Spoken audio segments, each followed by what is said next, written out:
"What is this dirty pregnant woman doing at my wedding? There's no way she was invited," Stella said with rage. Before the crowd could tell what was going on, she threw hands at the poor woman, angrily punching and pushing her, throwing different punches at her all at once. The groom? The billionaire husband-to-be? He was frozen, speechless.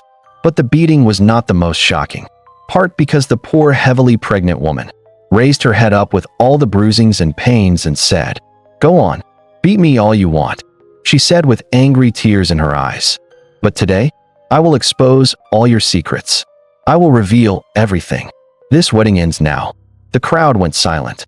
Every music stopped. This is the story of a poor lady, whose story changed the day. She met a kind-hearted billionaire, but what seemed like a blessing soon turned into a nightmare when his gold-digging girlfriend threatens her life. It all started one Monday morning. Kevin, the young billionaire CEO, was on his way to the most important meeting of his entire life. One signature today would secure billions in investments, locking down properties and businesses that had taken him years to build. Everything, his wealth, his reputation, his empire, was tied to that meeting. The morning sun was sharp, but Kevin's thoughts were sharper. He drove fast, his black car slicing through the streets like a knife. Just before the highway, he stopped briefly to collect a delivery, a brown envelope of confidential documents that would decide the future of his company. He slid the papers carefully under his suit jacket for protection and stepped back toward his car. Then, a thunderous honk. Kevin froze. A massive trailer roared down the narrow road, water rushing beneath its tires. There was no space to dodge. In one terrifying second, the trailer sped past, splashing a tidal wave of muddy water all over him. His perfectly pressed suit, ruined. His white shirt, soaked, dripping filth. The important documents, safe under his jacket, but his appearance? A disaster. Kevin's jaw tightened. His chest burned with panic. If he showed up like this, no one would take him seriously. They would hand the deal to his rival without hesitation. Frustrated, he looked around, desperate for a solution. That's when he saw it. A small, weathered kiosk at the corner of the street. Wooden walls, a rusted roof, paint peeling from years of struggle. And inside stood a young woman. Her name was Amara. She looked up, surprised to see a man like him at her stall. She had been struggling for weeks, barely getting customers. Behind her kind smile was her own suffering, an arm that had never fully healed from sickness, leaving her in constant pain. Yet, when she saw Kevin's distress, her first words were, "Don't worry, sir. I can help you." Her voice was soft, steady. Kevin blinked, caught off guard. He had never been spoken to with such simple kindness. That Monday morning, covered in mud on the roadside, was the moment their worlds collided, and neither of them knew. This small act of kindness would unravel secrets that could destroy lives and stop a wedding before it ever began. Kevin kept going back to Amara's kiosk. At first, it was just for quick fixes. She cleaned his suits, pressed his shirts, always smiling with a quiet strength. But soon, he found himself drawn to her kindness. Sometimes, she would come to his mansion herself, carrying neatly pressed suits in a small nylon bag. Kevin was used to boardrooms and billion-dollar deals, but somehow, her presence in his home felt warmer than any wealth he had ever known. One evening, while delivering his clothes, Amara finally opened up. Her mother was gravely ill. Medical bills were piling up. She hadn't told him before because of pride. Kevin, moved by her honesty, took it upon himself to pay for her mother's treatments. That simple act tightened their bond, and soon, they were inseparable. Late nights at the hospital turned into stolen conversations in his car. One night, as rain pattered against the windshield, Kevin leaned closer. "I want to know your story, Amara. Everything. Who you really are." She lowered her gaze, her lips trembling. "I'll tell you soon." Then she kissed him. The kiss deepened, and that night, they made love in his car, two worlds colliding in a way neither of them planned. Kevin thought he had found a pure-hearted woman who cared for him beyond his wealth. But he didn't know she carried secrets that could burn everything he owned to the ground. Amara thought she had found a man who would finally take care of her and her dying mother. But she didn't know this blessing would twist into the darkest curse of her life. They both thought love had finally smiled on them. But they had no idea someone was watching. Someone who would not allow this love to survive. Stella had always been in Kevin's life, at least on paper. When Kevin was just a boy, Both families had sealed a deal. His father and Stella's father were close friends, business partners, and allies. To secure the future, they decided that one day, their children would marry. But what Kevin's father never knew was that Stella's father had already lost his empire years ago. His company was gone, his accounts empty. All he had left was influence and pride. Aligning with Kevin's wealthy family was not about friendship anymore, it was survival. In Kevin's father's mind, the marriage would be a powerful union of two strong families. In reality, Stella's family needed Kevin more than Kevin would ever need them. That evening, inside the grand family mansion, voices rose. Kevin's father slammed the table. His mother, elegant but stern, folded her arms. "You must marry Stella," his father barked. "It's the best bet we have right now. This partnership has held us strong for decades. Don't destroy it with childish emotions." Kevin clenched his fists. His voice was calm but firm. "Father, I already have a woman I care about. I've made my choice." His mother shook her head, dismissive. "Kevin, you don't understand. This isn't about your choice. It's about our legacy, our bloodline, our wealth. Marrying Stella keeps everything within the family." He looked between them, his parents who had given him everything but freedom. His jaw tightened. "And what about love? What about what I want?" They exchanged glances. Cold, unmoved. His father leaned forward. "Love doesn't sustain wealth. Partnerships do." For the first time in years, Kevin felt the weight of his golden cage. They didn't care about his heart. They only cared about business. And upstairs, far away from that argument, Amara had no idea that forces bigger than her love story were already being arranged against her. The next morning, Kevin found Amara in tears. She was shaking, her face buried in her palms. "They destroyed it," she sobbed. "Destroyed what?" Kevin asked, panic rising. "My kiosk," she cried. "The only thing I had. The government came with trucks and tore everything down. No warning. No mercy. Everything is gone." Kevin's chest tightened. He could see the despair in her eyes, the hopelessness of losing the only lifeline she had built with her hands. He reached for her hand firmly. "Don't cry, Amara. You're not alone anymore. From now on, you'll stay with me. You'll have a place in my house. I'll take care of you. And everything else." For the first time in days, she managed a weak smile. From that day, Amara became a quiet presence in Kevin's mansion. She cooked simple meals, cleaned when she could, and tried to make herself useful. For Kevin, her presence was comforting. For her, it was survival. But not everyone welcomed her. One afternoon, as Amara folded clothes in the laundry room, a sharp voice cut through the silence. "Oh, so you're the laundry girl?" Stella's heels clicked against the marble floor. She folded her arms, smirking. "Since you're already here, you'll wash all the clothes. You'll scrub the floors. You'll serve me like the maid you are." Amara froze. Her hands trembled. She swallowed her tears and nodded. Day after day, Stella mocked her. She ordered her around, laughed at her worn-out clothes, and made sure Amara never forgot her place. At night, Amara would cry quietly into her pillow, careful not to let Kevin hear. Weeks later, Amara felt something strange, weakness, nausea, a body that didn't feel like her own. She bought a small test with the little money she had left and hid away in her room. The result? Positive. Amara sat on the floor, her hands shaking, tears streaming down her face. "I'm pregnant," she whispered. Her world spun. Kevin was on the verge of marrying Stella. The family had already arranged everything. And now, she was carrying his child. She clutched her stomach, fear flooding her chest.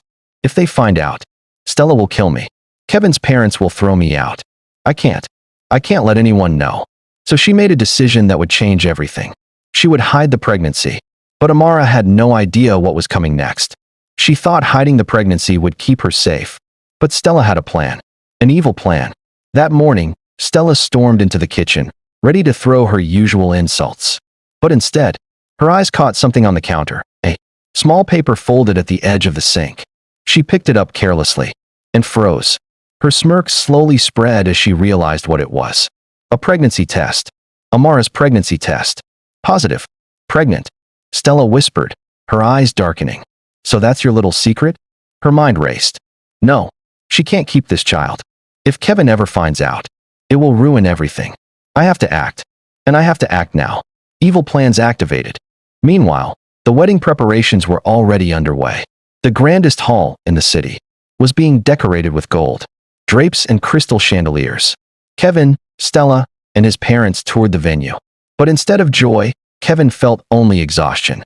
"I don't want the usual white gown," Stella declared proudly, trying on yet another dress. "I want a gown with diamonds. Real diamonds."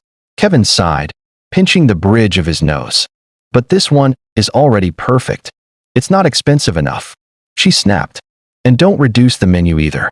I don't care if we have only 100 guests. I want food for 500.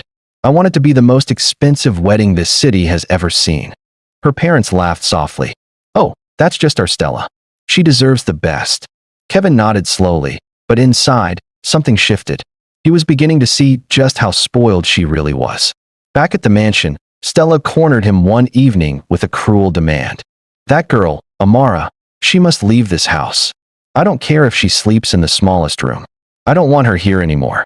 Kevin tried to reason with her. "But Stella, you don't understand. Amara is not just a maid. When I was stranded, she was the one who helped me. No one else. Without her, I would have lost everything. She's been helping around the house, doing what you don't do. How can I just throw her out?"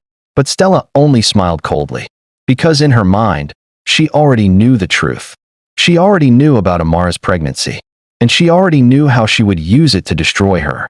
What do you think Stella is planning to do with Amara's secret? If you were Amara, would you confess to Kevin about your pregnancy? Or keep hiding it, knowing Stella is plotting something?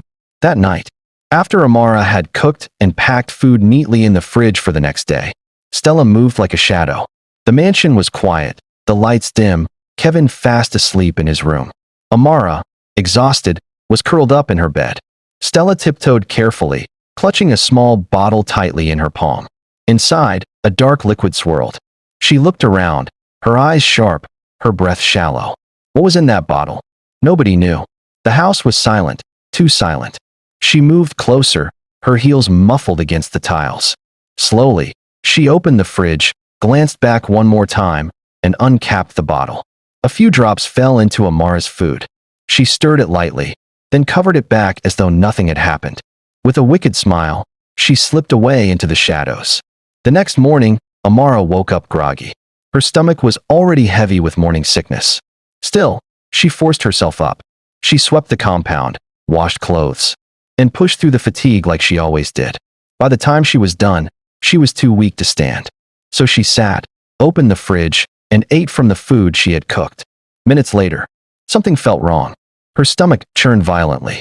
She held her side, beads of sweat forming on her forehead. "What's happening to me?" she whispered, staggering. Her hands trembled.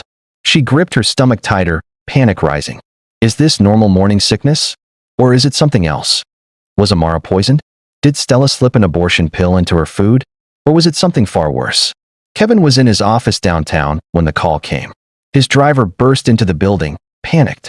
"Sir, Amara collapsed at home." Kevin's heart dropped. Without a second thought, he grabbed his keys, stormed out, and sped through traffic like a madman. Tires screeched as he raced back to the mansion. He found Amara barely conscious, curled on the floor, clutching her stomach. "Amara, stay with me," Kevin shouted, lifting her in his arms. He rushed her to the hospital, his chest pounding with fear. And as Stella watched him carry Amara with such desperation, her eyes narrowed. For the first time, she saw the truth. Kevin didn't just care for Amara. He loved her. But instead of giving up, Stella's resolve grew darker. If he loves her this much, she thought bitterly, then I'll just have to destroy her completely. Kevin sat in the hospital corridor, his head buried in his hands. His shirt was rumpled, his eyes red from crying, and his face pale with exhaustion. He hadn't been to work in days. He hadn't eaten. He hadn't even spoken a full sentence.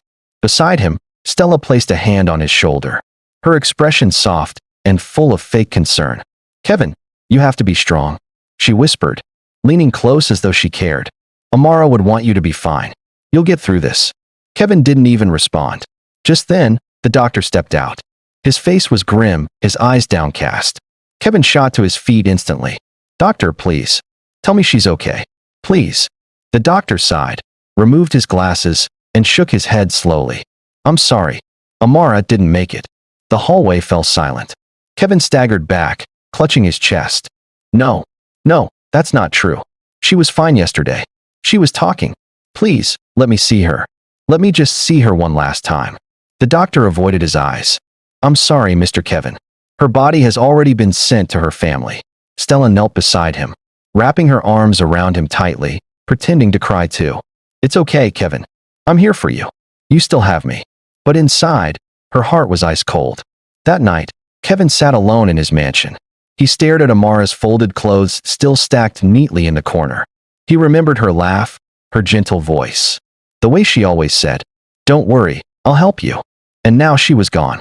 His biggest torment was how to break the news to her sick mother.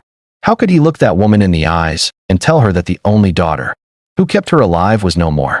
Kevin buried his face in his hands and wept like a child. To the world, to Stella, to Kevin, Amara was dead. But what they did not know was this. When Stella slipped the doctor millions in cash, she whispered her order coldly. Make sure Amara never comes out of that hospital alive. The doctor nodded then, but when he stood by Amara's bed later that night, holding the syringe in his hand, he froze. Her face was pale, her body weak, but her spirit, he could feel it, was pure. He lowered his voice. Amara, listen to me. They paid me to kill you. They paid me millions to end your life tonight. But I can't. I can't do it. I see light in you, girl. I know you're a good person. Amara's eyes widened in horror, her lips trembling. What? Who would? The doctor pressed a finger to his lips. If you value your life, you must disappear. Don't go back to Kevin. Don't stay in this city. Stella and her people are powerful. If they realize you're alive, they'll come again. Go home. Go back to your village. Hide until the time is right. He pulled the drip from her arm and whispered urgently. Run, Amara. Run now. And so, while Kevin mourned, while Stella celebrated her victory in silence, Amara slipped away into the night, vanishing like a ghost. To the world, she was gone. But in truth, her story had only just begun. As Amara stumbled down the lonely road, her hands clutching her swollen belly and her eyes burning with tears, the weight of her world pressed harder than ever. Her mother was far away, sick and fragile, depending on her. Kevin, the only man who had shown her kindness, was left behind, still blind to Stella's schemes. And Stella, dangerous and desperate, would not stop until Amara was gone for good. Just when she thought the night could not grow darker, headlights cut across the road, blinding her trembling eyes. A sleek car slowed to a halt before her. The door creaked open, and a tall stranger stepped out, his figure looming against the night sky.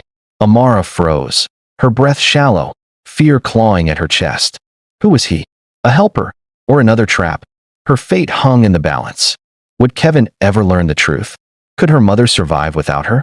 Or had destiny carved out a harsher path for the girl, who carried both life and danger inside her?